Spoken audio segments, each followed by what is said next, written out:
Hi friends, I am Tilak. You're watching Tech Made Be Unique, and today we're going to see how to control the speed of the read aloud option on your Microsoft Edge mobile browser. So you can just speed it to the 2x, or you can just slow down, or you can speed it by using this option, the read loud option on your Microsoft Edge mobile browser. And if you are new to this channel, make sure to click on the subscribe button below. We just quickly move on to the video. So to control the speed of a read aloud, here I just going to search as Google. Okay, first I just going to search as Google here.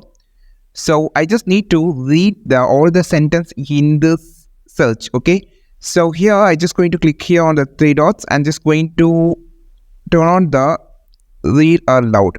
So it's starting to read aloud. So I just want to change the speed of the read aloud. You just need to click on this option on the top corner. You can find this option. Click on this. Here you can find an option called speed. So this is too slow and this is too fast. So I just going to play everything. So you can see I just started playing.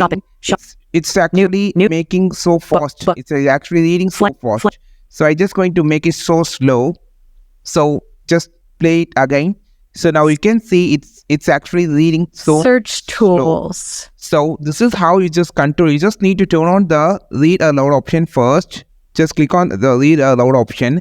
Just click on this option on the top. videos. So I'm just going to pause it, and here you can adjust the speed from a high to low, slow to so fast, like that. And this is how you just adjust the speed of a read aloud option on your Microsoft Edge mobile browser. I think this video helped you a lot. Like this video, share this video, subscribe this channel. We will meet our next video with a super valuable content. This is Tilak signing off from Tech Made Be Unique. Have a wonderful day.